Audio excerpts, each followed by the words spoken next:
రాష్ట్రాల్లో సంచలనం సృష్టించిన సరూర్ నగర్ అప్సరా హత్య కేసులో తీర్పు వెలువడింది. పూజారికి జీవిత ఖైదు విధిస్తూ కోర్టు తీర్పునిచ్చింది. పెళ్లి చేసుకుంటారని చెప్పి అప్సరా అనే యువతిని పూజారి హత్య చేసి శంషాబాద్లో పూడ్చిపెట్టాడు. 4 ఏళ్ల పాటు వారి ప్రేమాయణం కొనసాగింది. పెళ్లి చేసుకోవాలని ఒత్తిడి తేవడంతో అప్సరను పూజారి అతి కిరాతకంగా చంపి పూడ్చిపెట్టాడు. పూజారి సాయికి జీవిత ఖైదు విధిస్తూ రంగారెడ్డి కోర్టు తీర్పునిచ్చింది. రైట్, ఇదే అంశానికి సంబంధించి మనకి తాజా సమాచారం అందించడానికి మా ప్రతినిధి అమర్ లైవ్ లో సిద్ధంగా ఉన్నారు. అమర్,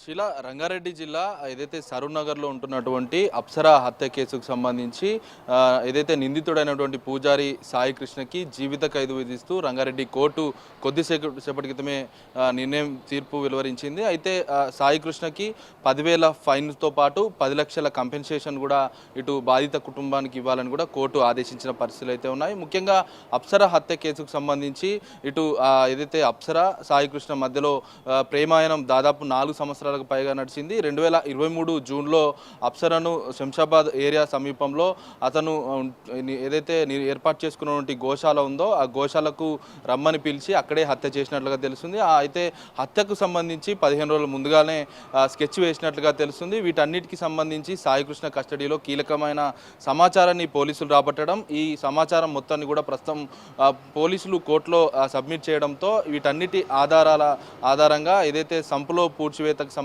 ఇన్ఫర్మేషన్ మొత్తాన్ని పూర్తిగా పోలీసులు తీసుకొని సాయికృష్ణే హత్య చేసినట్టుగా పూర్తిగా నిర్ధారణ కావడం, దీంతో ప్రస్తుతం కోర్టు పోలీసులు ఇచ్చినటువంటి ఏదైతే సాక్ష్యాల ఆధారంగా సాయికృష్ణకు జీవిత ఖైదు విధించింది. ఇది జీవిత ఖైదుతో పాటు 10,000 ఫైను, బాధిత కుటుంబానికి 10 లక్షల కంపెన్సేషన్ కూడా ఇవ్వాలని కూడా ఆదేశిస్తూ నిర్ణయం అయితే తీసుకున్న పరిస్థితుల నేపథ్యంలో మొత్తం సాయికృష్ణ వ్యవహారానికి సంబంధించి కీలకమైన ఏదైతే అతను చేసిన ప్రేమాయణం కావచ్చు, అతను ఏదైతే అప్సరా ప్రేమ మొదలుకొని ఏదైతే వివాహేతర సంబంధం తగులుతుందనే అంశానికి సంబంధించి మార్కెట్లో పూర్తిగా బ్యాడ్ అవుతాననే ఉద్దేశంతోనే సాయికృష్ణ అప్సరను చంపినట్లుగా కన్ఫెషన్ కూడా ఇచ్చారు. కాబట్టి ఈ కన్ఫెషన్ ఆధారంగానే కోర్టు కీలకమైన తీర్పు ఇచ్చిందని చెప్పుకోవచ్చు. ఇలా